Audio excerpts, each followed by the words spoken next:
The views and opinions expressed by participants in the following public affairs program do not necessarily reflect the position or beliefs of WDEF or its staff.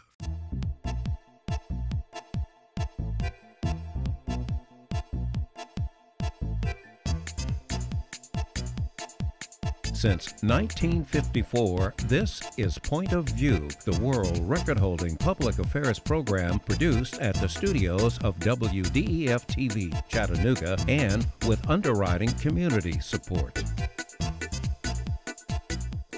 Hello, I'm Maurice Lewis, and thank you very much for joining us on this edition of Point of View. It was not too long ago I went to my friend Mark West and I said, Mark, what we need on Point of View is a more conservative view. Will you come, and if you come, will you talk? And Mark said, I'll not only come, I'll talk, and I'll bring some friends. And Mark, you're a man of your word. Who have you brought as our guest today? Absolutely. I've got a great guest and a friend, you know, and he's going to help us talk about Governor Haslam and some special tax breaks that Governor Haslam gave to a friend or one of the largest businesses in the state, as well as talk about the upcoming gubernatorial campaign. Which is of interest to all of us. Absolutely. So Mr. Steve Gill, longtime political activist and conservative leader, is here with us. Welcome, Steve. Good to be with you guys. Welcome to the show. So, you know, I referenced this tax break that Governor Haslam gave to I'll call it a crony tax break, one of the largest companies in Tennessee. Tell us a little bit about that. You know, when we were in the midst of all the fight over the gas tax increase, and people need to keep in mind that we've had a $2 billion surplus last year, and we're on our way to another $1 billion surplus this year, which means we've been overtaxed by $1 billion to $2 billion. And rather than say, how do we give that money back to the taxpayers, the Tennessee legislature decided, how are we going to raise taxes? I've used the example, if I go to a Charlie's today and the waiter comes in and says, hey, I just realized I overcharged you $50, I expect to get my money back. Instead, our waiter is saying, I'm going to keep that and I'm going to add $25 to your bill. And that's what we got with this gas tax increase. And while they were selling the gas tax increase as a user fee, people that are driving, that are using our roads ought to pay for it. At the same time, 2 years ago, we saw a user fee discount given to FedEx. Now, most people here get a FedEx package and they don't think much about it being in Tennessee or being in Memphis, but FedEx is located in Memphis and they pay fuel taxes. Well, they got a fuel tax cut of $20 million a year just last year, while we're raising gas taxes on regular Tennesseans. So this is where the term crony comes in? Well, it gets better. Yeah. Not only are they giving the big gas tax break to FedEx, $20 million a year, while they're raising gas taxes $330 million a year on Tennesseans, but Fred Smith, who's the CEO of FedEx, by the most amazing coincidence, serves on the board of Pilot Flying J, Governor Haslam's family business. That is what you call crony. That is what I call crony. That's a close friend. And it's amazing that I really didn't hear about this till I read this in an article in Tennessee Star, which I think you're affiliated with. Yeah, TennesseeStar.com first really kind of compiled this story from other resources across the state, and we've really been focused a lot on the gas tax increase. A lot of people are being told this is a tax cut because they did cut the food tax by a penny, but the cost of transporting food and other goods to the grocery store is going to go up when all those trucking companies are paying 5, 6, 10 cents a gallon more for diesel fuel. It was a sleight of hand. So yeah, they're going to cut the food tax, but then everything's going to cost more, unless of course all those trucking companies are just going to eat that higher fuel cost, which they're not. So taxpayers are going to be paying more at the grocery store, and they're going to be paying more at the fuel pump. But there are 25 companies in Tennessee that are getting a corporate tax cut. About half of the big tax cut we heard when the franchise and excise tax goes to just 25 of the largest corporations in Tennessee. So again, kind of like the FedEx crony capitalism break, 25 major corporations in Tennessee are getting a big tax cut, and working men and women in Tennessee are getting a tax increase at the gas pump. So the solution is to get on the governor's board and you'll get a tax break. Is that the deal? That's going to be the shortcut. But for folks that are living in Red Bank or living in Las Casas, Tennessee, and Middle Tennessee, those chances don't come along very often. Absolutely. So how do we do something about it? We've got to repeal the gas tax, and we can't do that until the legislature does that. But they got a chance to vote on raising our gas tax last year. We get a chance to vote next August and next November at the ballot box, and hopefully voters will remember when they're paying higher prices that now's their turn to vote. You're a career broadcaster. You've been around the industry a long time. Why is there no outrage over this? People have just been very quietly accepting this, and I'm astonished. I think it gets into the news cycle. Right now, we are just inundated with so much news on so much stuff. And I think they did a very good job of complicating this and talking about the franchise and excise tax cut and the hall tax cut and the food tax cut. You'll notice whenever they talked about the food tax cut, they talked about a 20% cut in the food tax. Well, it's a penny. Now, 20% sounds big. And if you want to fool the public and you don't have media that's really going out and really putting out the truth in an accurate way, it's kind of easy to deceive people. But I think what we're going to find in next August and November, that people will figure it out. And that's, again, part of why we started Tennessee Star, TennesseeStar.com, where we're trying to get a little bit deeper into the political issues, investigating things like that, so that people do get the details, not just kind of the fluff that the politicians want to put out. You know, there's an old adage that we're all familiar with. It's the adage that says it matters who governs. And I think conservatives were excited when Tennessee began electing more and more Republicans and got a supermajority in the House and in the Senate and got a Republican governor, and yet it almost seems like it doesn't matter who governs in terms of a party. It really matters more in terms of the person. So upcoming in the next year, we're going to be electing a new governor. I want to talk to you a little bit about some of the candidates, at least on the Republican side, because I think there's only one on the Democrat side so far. Yeah, Carl Dean. So talk to us a little bit about the candidates right now that have declared or are about to declare in your mind. I think the first thing is when you look at Tennessee politically these days, you do have supermajorities of Republicans in the state House, the state Senate. The overwhelming majority of our members of Congress are Republicans. But all Republicans aren't created equally. Yeah. Just because you have an R after your name doesn't mean you're a conservative Republican. And I think most Tennesseans are conservative, and whether they were Democrats who were voting Democrat as conservatives for a long time, who have now in many cases moved and are voting Republican, those conservative values are still in place. And I think on both sides of the aisle, people are looking for that. And I think there's the rural-urban split in Tennessee is as important as the RD split. Somebody that's in rural West Tennessee has a lot more in common with somebody in rural East Tennessee or Appalachia than they do somebody who's in the inner city of Nashville or Chattanooga or Memphis. So I think you're going to continue to see the real battles in Tennessee politics continuing to be more that rural-urban fight, not just Republican-Democrat. When we look at some of the Republicans who are likely to run for this upcoming election, you don't have many, but you have a diversity in terms of who do they represent and what philosophy of the Republican Party. Well, you have a geographic split. Right now, of the 5 candidates on the Republican side, 4 are from Middle Tennessee. State Senator May Beavers, Diane Black, Congresswoman Black, who's expected to get in, Beth Harwell, the House Speaker, who's from Nashville, and then you've got Bill Lee, who's a businessman in Williamson County, just south of Nashville. Randy Boyd from Knoxville really hopes to, I think, capture the East Tennessee vote, use his amazing resources to capture the West Tennessee vote and let everybody fight in Middle Tennessee. And I think that's a pretty good strategy. Randy Boyd is a self-funder. He can literally raise everything he needs at the Anytime Teller machine and has said he'll spend $15 to $20 million in this race. Diane Black can also spend those kinds of dollars. Bill Lee, I think, will spend $8 to $10 million. Speaker Harwell will probably spend $5 to $7 million. May Beavers really doesn't have the economic resources, but she's got a lot of the issues as a conservative that people are gravitating to. I've told people I expect that we will see in the Republican primary among these 5 candidates $50 million spent on the Republican primary. Mark, are you surprised at the numbers?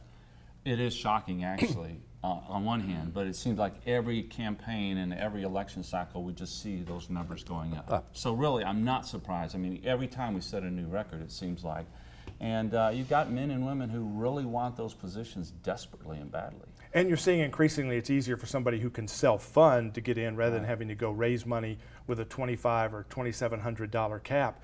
How many people you have to get to raise $5, $10 million at that level versus being able to write a big check makes all the difference in the world. And then you look ideologically, Boyd is probably more to the moderate to liberal side of the Republican Party. All the other candidates are really fighting hard in that conservative lane, although all of them will claim to be conservatives. So you've got the ideological split, and again, Boyd may have the advantage in East Tennessee and then being able to communicate a message in West Tennessee with his money. You know, I read something, someone put up a post just yesterday on Facebook talking, almost speaking down about the ability that there were several millionaires running for the governorship. almost like that was a bad thing, yet we saw a billionaire run for president, and that was a good thing. He could write a check. Not everybody thinks that was a good thing. Oh, I'm talking about these folks. Yeah, that's okay. what's been hogging the news cycle. So it seems like there's a duplicity a little bit here, but let's talk a little bit about the reality of some of these candidates. I mean, it takes a lot of money. And can we think that a small number, just a small, almost pennies and dollars can defeat $10, $15 million worth of funding? But before you answer that, let me just inject the other thing. The money is one thing. Include the message in your response. Yeah, and I think that's, again, with enough money, you can blur the message, the same way we saw with the gas tax thing. Right. People have been told, oh, we got a tax cut, and now when they're going to the gas pump, they're finding out the reality. We don't want to find the reality about these candidates after November when they get sworn in January and then suddenly find out that what they said isn't what they're going to do. So I think that message and really being skeptical of all these people is going to be critical, Maurice. Bill Lee, for example, businessman in Williamson County, just south of Nashville, very successful business, is really claiming that he's a strong Christian and his conservative values are going to matter, but he's not fleshed out the details. He's not said exactly what he's for. I think people will be somewhat skeptical until they see some work. He doesn't have a voting record, doesn't have a track record in politics that people can judge his past to try and assess his future. With May Beavers, with Diane Black, with Beth Harwell, you have a voting record. So when they say they're for this or that, you've got a track record of votes that you can measure their words against their deeds. And then with Randy Boyd, again, you don't have a real track record in politics, although I think you're going to see the other candidates attack him pretty vociferously on things like his support for funding a Middle Tennessee group that does a lot with the illegal immigrant community. So you're going to see a lot of attacks based upon some of his donations because they don't have a voting record. Real quickly, we have about a minute left here. So I've been in the conservative movement for quite a while, and I see conservatives very rigid on who they support, but oftentimes, particularly in Tennessee, in a statewide election, they wake up the day after the election really frustrated about who got elected. And I'm just wondering if there's a message we can give to conservatives about, is it right to stand on principle on every single minutia and lose every election? Or are there sometimes you need to bend a little bit and go for the less perfect guy, but he's certainly not a moderate or liberal? I think the Gill plan would be pick the best conservative who can win. And I think sometimes conservatives leave off that who can win part. Okay. And I want this guy that's with me 99% of this time, or I want this lady that I agree with 100% of the time.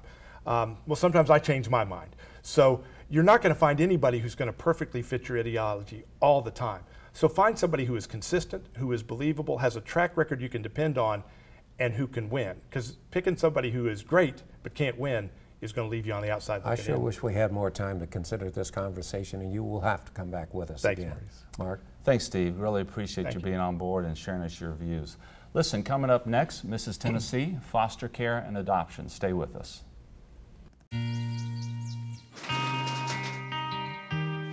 I've got a job to do today. I've got a job to do today.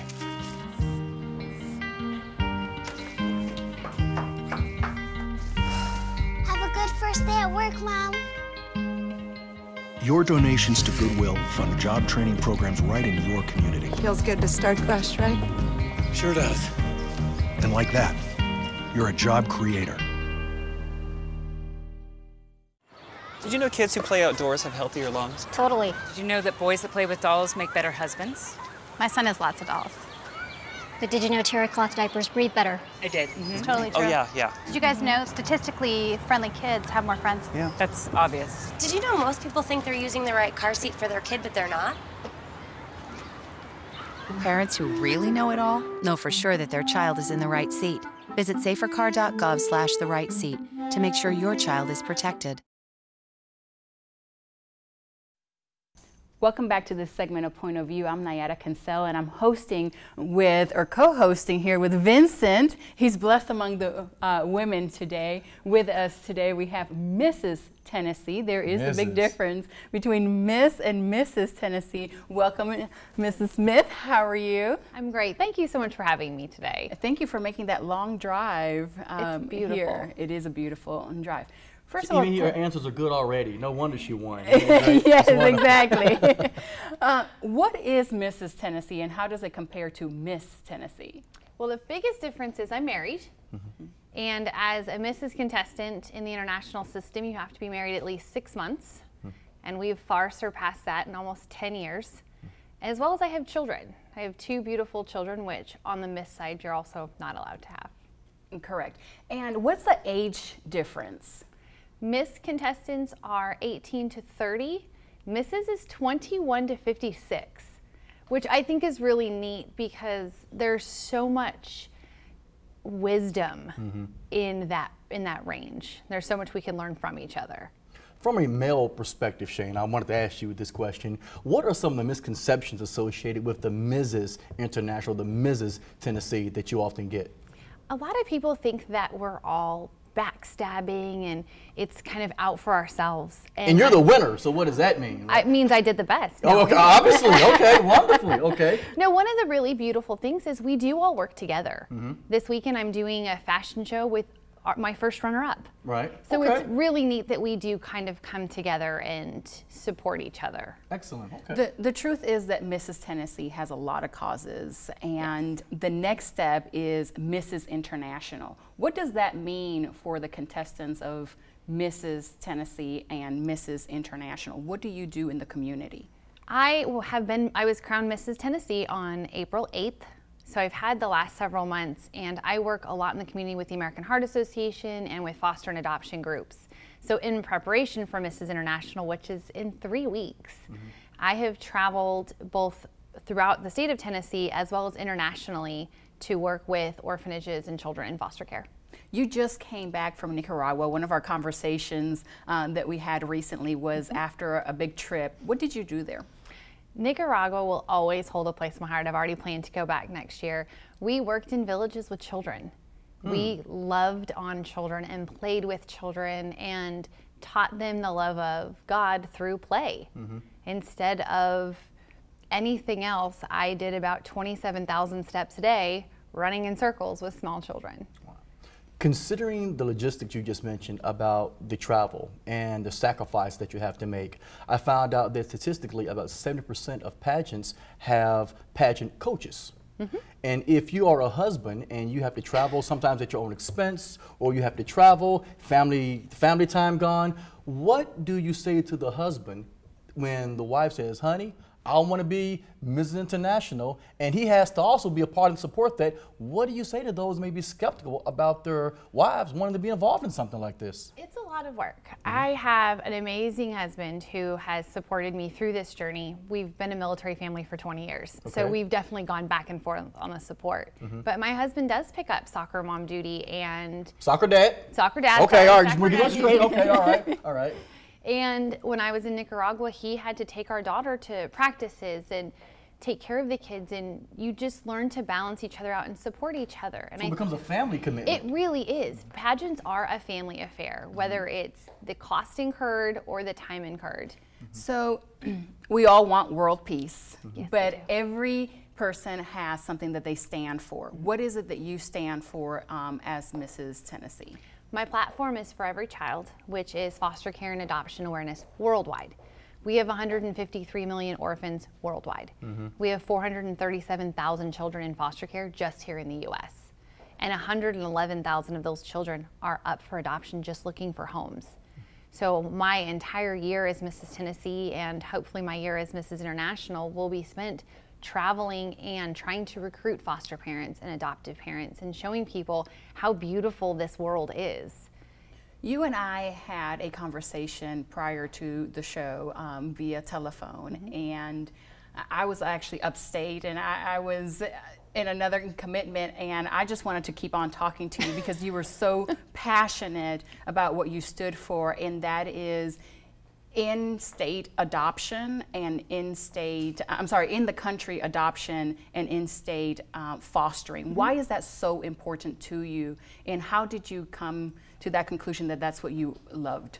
My parents were foster parents when I was 16 years old, and they brought me into this world that was different than what I'd seen. So when I turned 25, I got my foster care license as a single mom and brought in my first child, which I have since adopted, and it's my oldest daughter. She's 13. So for the past 12 years, we've been a foster family. And last July, we finalized the adoption of our second child, also through foster care. But through this, we've seen what stability can do for a child. When you see a child moving 8, 10, 12 times, and that's different homes, different friends, different schools, it doesn't promote them to grow and learn and have stability as an adult. And these children are what we're leaving our world to. What is the process? I'm sorry. What is the process of becoming She's a foster so fast and when I answer questions, I'm just getting caught up here. I want to go out there and do a walk. You know? Let's do it. Go ahead. Yeah. What is the process of becoming a foster parent and even adopting? In Tennessee, you need to be a minimum of 21 years old. And really, it's reaching out to your county Department of Children's Services or your county. There's different agencies. We went through an agency in Nashville that works with the entire state of Tennessee. So for us, we are a therapeutic adoptive family and foster family, which just means we can take children from a difficult background. But the process really is looking into what your county needs. Mm-hmm. Every county needs something different. Right now, Williamson County is in need of homes for children that are in their teens, because everyone always wants the babies. Gotcha. Whereas you have the average age of a child in care is 9. Mm-hmm. You have these older children who want the same thing. They want a dad to go to their football games, or a mom to show them how to put makeup on. It's such a simplicity to everyone else, and to them, that's really all they want. Can I play devil's advocate, Shane, and ask you a question? Absolutely. I found out through the Miss International website that 26% of the pageants who compete either suffer from some type of depression or have an eating disorder. What are some of the things that people need to be aware of should they choose to go the pageantry route? Actually, our current Miss International, Amanda Marino, her platform is eating disorder awareness. Wow. Okay. Because she did suffer from an eating disorder. Mm-hmm. And the thing is, in this world, it's much like the television world. You have so many eyes on you all the time, and pictures from a bad angle, and people making comments, and it's really just about knowing who you are inside and what you have to give to the world. Because I could look at pictures of myself on Facebook. I just turned 38 on Monday. And I could look at the 25-year-old woman I'm competing next to and let that get to me. Right. The woman who may be thinner or more muscular, and I have to be faithful in who I am. Right. And a lot of it too is I have a child that's watching me. I have little girls that I meet in foster care, little girls I meet on the street, and I want them to be able to look up to me because I'm being true with who I am. And it's really too about who you surround yourself with. If you have both of those passions of pageantry and fostering, which passion came first, and how does one fuel the other? I started in pageantry when I was 9 as something to do with my mom. Okay. It wasn't, at that point, the pageants were about, the pretty little girl in the big floofy dress, and I was never the girl in the big dress. I didn't grow up in a family. Yes.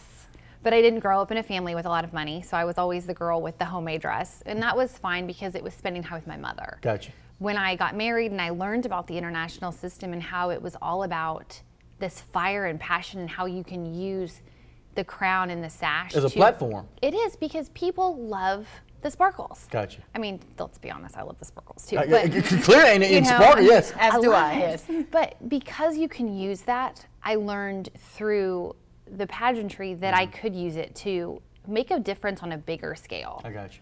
So it kind of, I'd been a foster parent longer than I'd been in adult pageantry. Okay. But I've really learned how to mend the two together and do something amazing. So you're one and the same. Now I am. Perfect symmetry. I got yes. you. Okay. What are the biggest misconceptions about being a foster parent or an adoptive parent?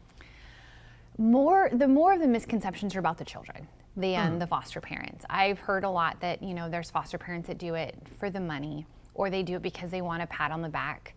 I haven't really come across that very often because we don't always deal with the easiest children. Right. But when it comes to the children, people always associate these older children in foster care with being difficult and troublemakers, and they hear about the trauma and the possibility of all of these things. I've had children in my home from infants to teenagers, and they're not bad kids. They're kids whose families were in some level of crisis. And it's not the kid's fault. It's not. You have the cases that the child was doing something they shouldn't have been doing and ended up in the system, but for the most part, this has nothing to do with the child. You have kids with great parents and still turn out knuckleheads. Exactly. When you adopt a child that comes from a bigger family of children, and I believe that's the case with you, and you adopt just a certain amount, how do you have or keep a relationship with the other children of that same family?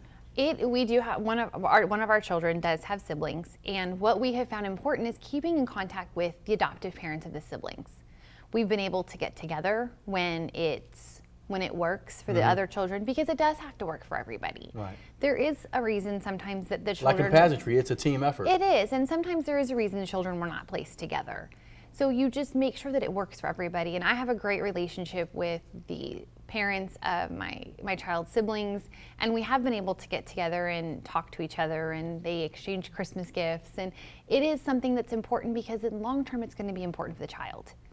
What can others do to support the Ms. International Pageantry so to continue in your platform to make a positive difference, Shana?